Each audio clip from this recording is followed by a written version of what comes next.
But when we went to the beverage vision, I did express my personal preference. It was like I would love to go extreme just for classics.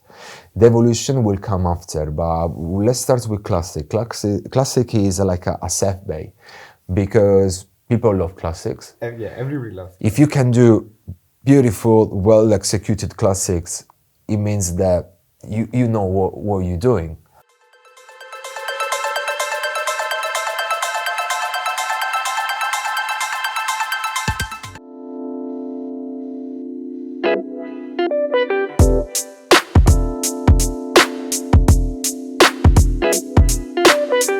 Ladies and gentlemen, here I am today at the London Spirits competition and with our judge, Claudio Iucolino, who is the bar manager at Nikita. Is that right? Correct. Tell us a little bit about your journey of becoming a bartender. How did it all happen? How did it happen? Okay, when I was about 15 years old, I really wanted to have a job. And the reasons why I wanted to pay off, like a little expenses when you're like a little bit of a crazy head. So I went into this bar that was near to my parents' house, and I asked them if they needed any help. And from the moment on, I was allowed to mop the floor, doing a couple of espresso, making some drinks. Actually, my very first drink, which was an Americano, is being done at the end of the season because I was an absolutely mess. I couldn't really deal with the job, and I was over-pouring big time. And when they noticed, they were like, better, maybe that you are hyping us in the back of house rather than anything else. So the very first moment they touched alcohol, it was a big moment for me, and I didn't want to mess it up, So from that point onward, I decided that I wanted to do a lot more. It's been a lot dedicated to the movie Cocktail. So the movie's been very inspiring to me. I remember I couldn't take my eyes off from the screen when this happened, and there was the teacher Catherine School putting on the TV. What happened next is just that I kept on going from one party to another one, and this and that, and at some point I wanted to work for a real cocktail bar, but I had to move to a bigger town. And by my 21, I was already very much into the field of cocktail. I was still at university, so I finished off my studies, and then I went in Spain. Where I learned a lot. I really learned a lot from my Spanish experience. Rather than in the cocktail scene or industry, I was learning about hospitality. What is what does it mean being a group with people and sharing a dream, sharing a vision, going toward the same goal. So it was austerity time in Spain back then. It was 2012, so it was not the best time, but the community was so tight that we made it, and it was a beautiful year I spent in Valladolid. Is that where you were? Yeah, I was in Valladolid for 1 year, and after that I moved back to Italy. I opened a club with a friend of mine. It was a great experience, but then I found out it was more time for me to move on. So I arrived to United Kingdom in May 2013, and I still remember the very first moment when I arrived and I went into this massive shopping center, which is Westfield, and I asked for a job to Jamie's Italian. I will never forget the moment. And I was looking at the bar, at the bartender, it was oh my God, look, what the flair, how many spirits, they got the jigger. It was different to me. My vision was very different from the back then. From the moment onward, then I moved to an hotel, a very big hotel. I stayed there for 4 years. I would say that it's been one of the experiences that gave me, let's say, the most in terms of back of house, and I learned a lot then. After that, I went to the Dry Martini. Dry Martini has been a great experience, a life experience. I cannot call it a job. It was great meeting Javier de las Muelas, moving toward the same goal. There was like this dream of making like the martini the most iconic drink in the world, which was and it must be. So the technique of exaltating like the gins, how to garnish the drink, the ritual of making a martini, it was all in that. So in that moment, it was like there was just you, the gin, the glass, and the olives. Nothing That's else. it, nothing else. So this was very capturing. I got caught by this, and I really didn't want to move onward. But then I had like a beautiful life experience with the people of the Chiltern Firehouse. I moved there back to the 2018. So from 2018 to 19, I've been to the Chiltern Firehouse. And then I moved a little bit in and out from the industry. I wanted to go like for the sales side. Oh, you became a brand ambassador. I became a brand ambassador after that. I've been working very close to the guys of the Lanique.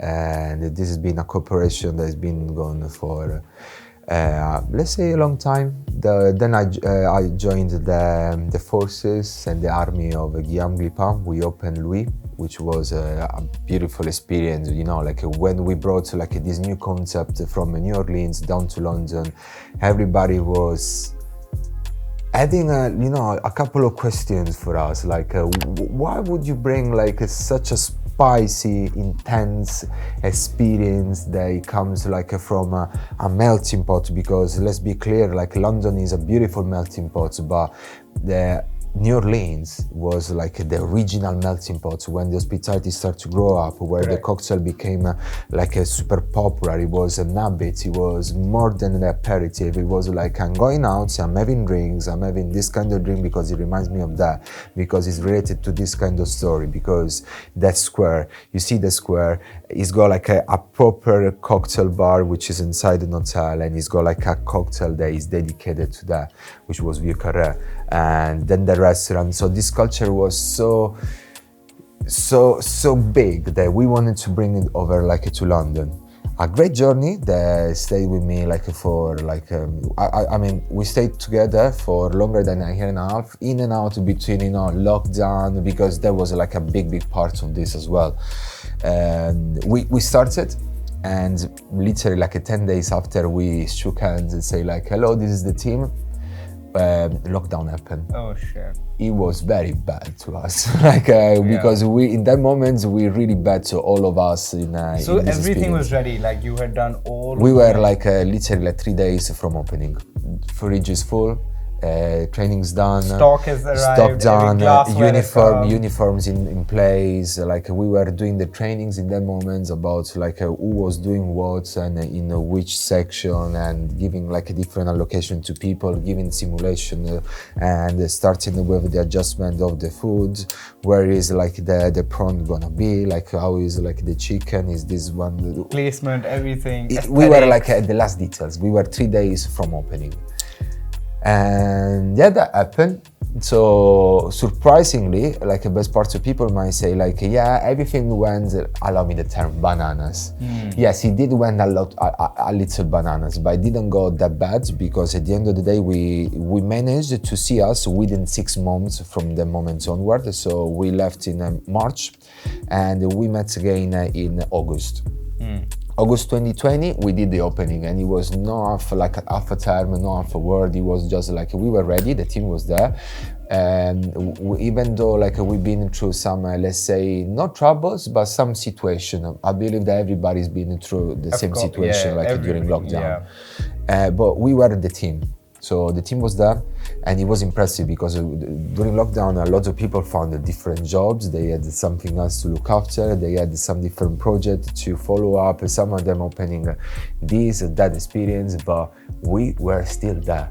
And I cannot express and I cannot stress enough how pleasant this was. Like to find your team that you recruited like 6 months before, and it was still there. And they're there with you. Yeah, it was amazing. Everything. It was great. It was very, very, very great. Like then we were backed up by like our bar director and bar manager. Beautiful job they've done. Like the assistant bar manager, one of the strongest bartender I possibly met in life. And after a year and a half, I decided it was time for me to engage a bigger adventure.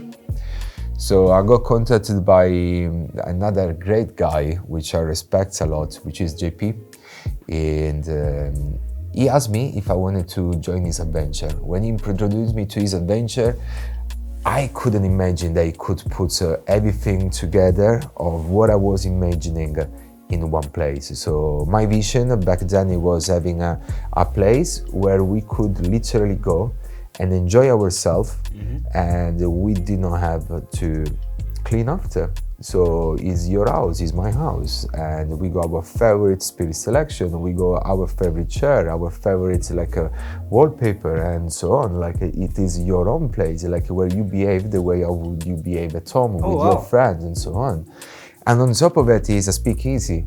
So the door is not very well known. You need to know where it is in order to find it out.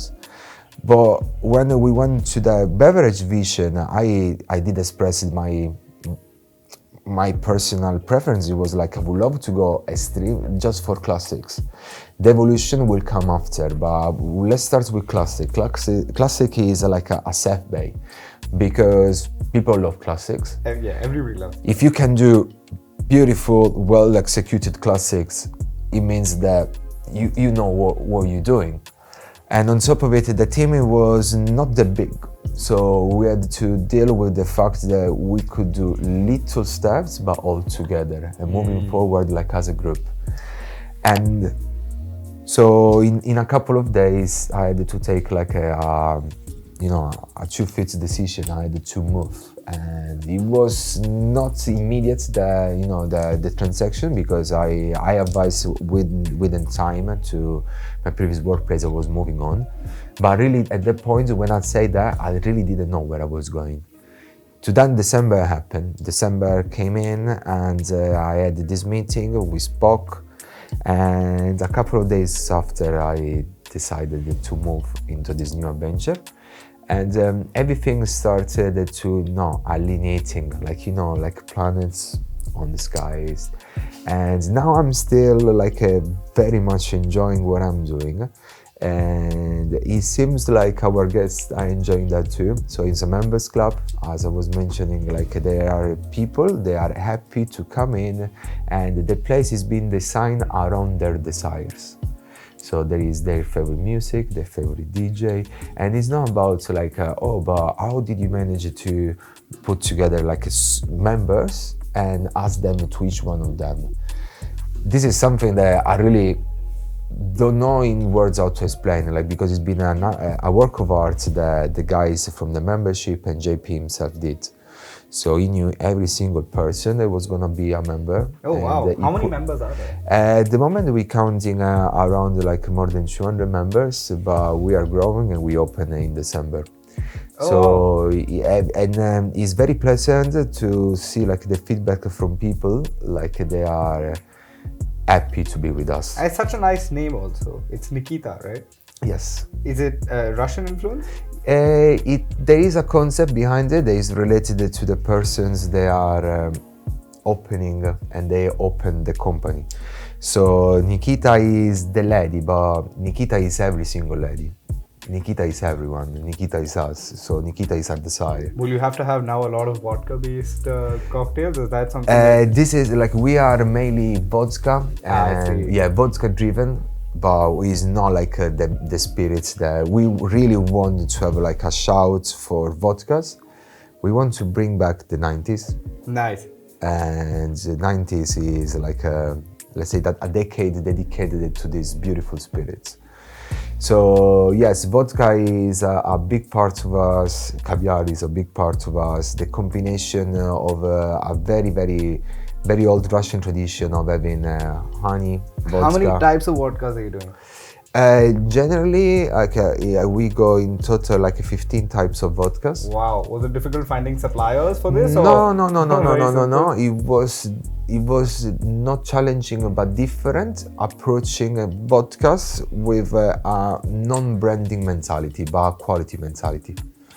So if you know where I mean by that. So it's easy for people to come in a club, in a bar, in a hotel bar, and so on, and name a vodka because you heard about that. It's different to propose a quality vodka, quality spirits, and explain to your guests when you have enough time why is that product not better but different from the other one. Some products are related to name, the experience, the bottle itself. Some other ones are all products driven. So the bottle will not look as beautiful as much as the product it is inside. Correct. So, Can you give me an example of a perhaps popular vodka that you may have overlooked in order to get in a more craft vodka or a more something that's so much better in product or quality that people don't know about? Is there a brand that you know about that not a lot of people know about, but it's such a superb or stunning vodka? we have met on our way a vodka that became our house vodka, which is called the Romanov. Okay. And this spirit itself, for like the quality and like the rapport between quality, price, purity, and everything, is something that I believe people should know better. And this is not gonna be the only one, but it was like a quite surprising result to me. We were coming from a backgrounds of Stoli Elite and Beluga, of course, to name some of them. But we then met products on our way, such as Jewel of Russia. What was that way? How did you find these products? It was a lot of research, literally, it was a lot of research, going through bars and different talk with friends, and of course, as I was mentioning before, a lot of talking with our guests. What do you drink at home? Lockdown has been a moment of our life when we explored drinking from a totally different perspective. Very true. The totally different perspective, it was more than getting stoned, exploring the spirits, and more than being a socializing moment, being a reflection and a meditation moment for yourself. Many people explored things that were I am buying a vodka today, which is no lockdown time. I'm going to the supermarket and looking at the prices, and I'm taking the cheapest because I'm at home and nobody knows what's going on in my home. Lockdown changed this mentality. Lockdown was more I'm home, like yesterday and tomorrow and possibly next week again. Nobody's looking at me, but I want to treat myself. So I would love to explore better this, that trade, and this mark, and the other one too, just to understand better. So when the lockdown finished, thanks God, we had this, allow me to call them ordo people, even more knowledge the bartenders, coming to the bar and asking for things that we were where did you heard that before? I'm pleased, I'm very happy you mentioning that, but thank you.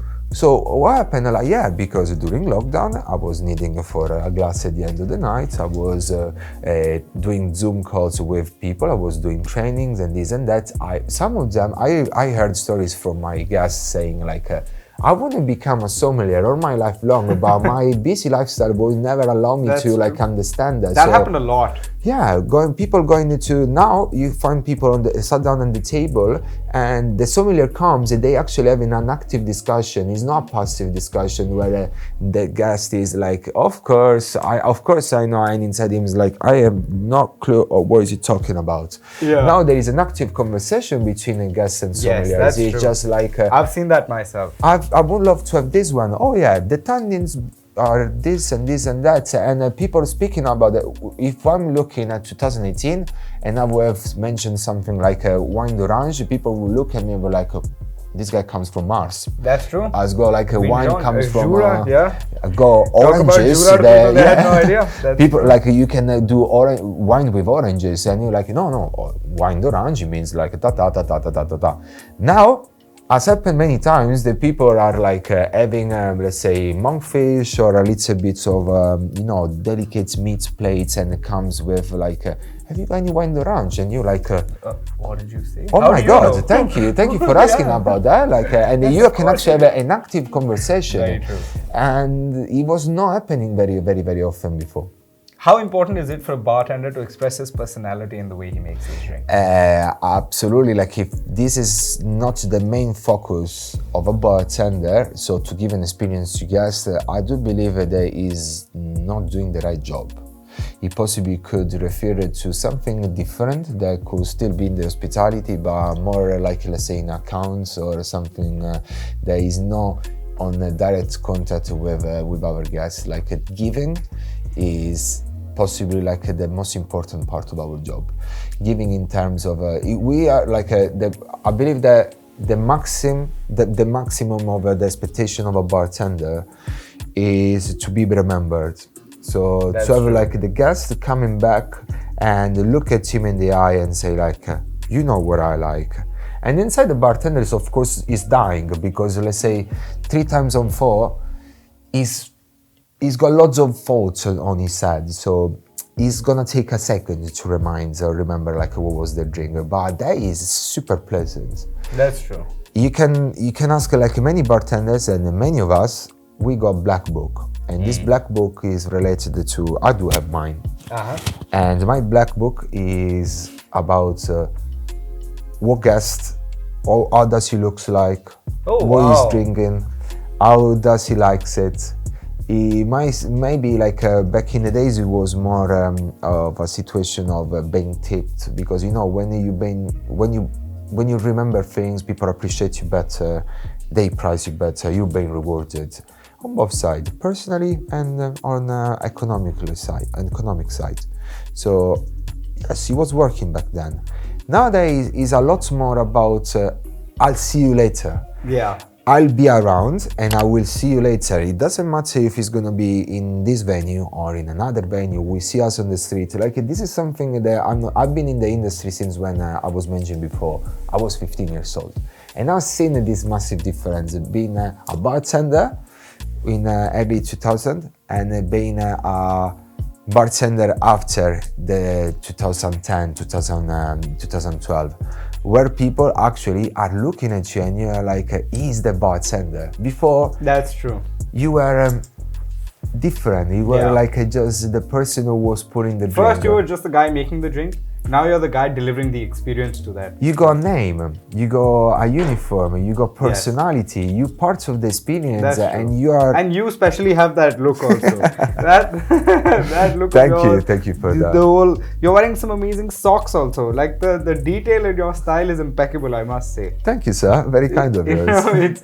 It's great. I wanted to like bring like let's say a character that can be, let's say a little bit of a shield, but of course a lot of an experience. So in the good and the bad, I'm always the guy with the spare socks. So you can remember me for a good martini, but I hope there is not many of this, but I could be remembered for not pleasant. I hope there is no many.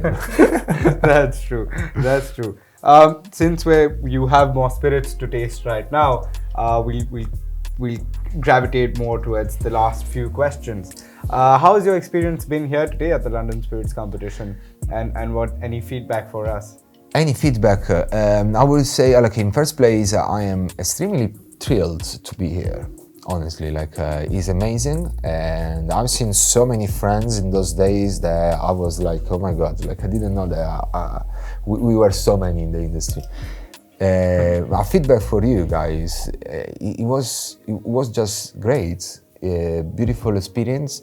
Like the spirits that we're tasting are one after the other one exceptional, and exceptional, I mean all of them are different.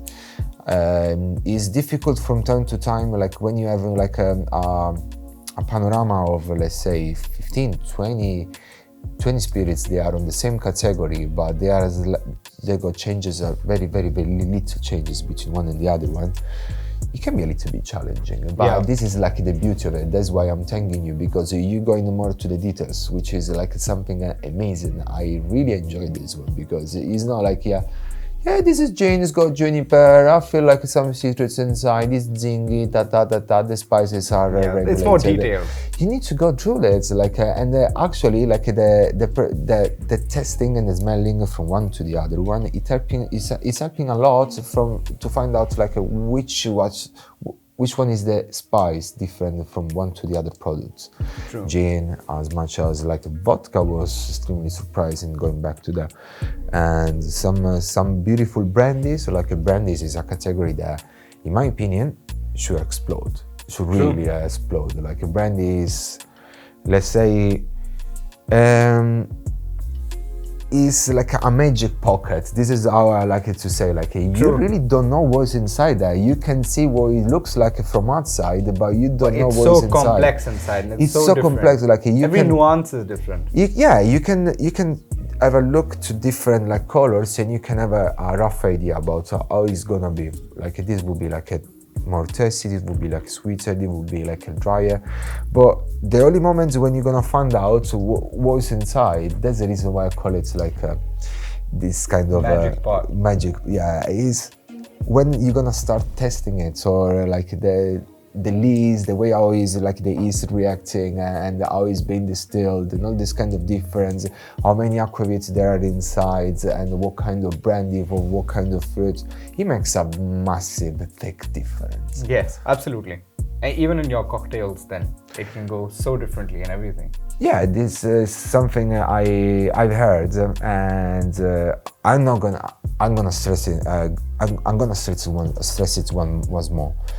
Your cocktails is, of course, as good as your ingredients are, and this goes from the fresh squeezed juice to the spirit itself, to the ice, to how clean is the bar, to how happy is the bartender. All of them are crucial ingredients in a cocktail, and the better in terms of quality they are, the better like your drinks is gonna taste like. Of course, there is a counterpart, which is like how pricey this might be.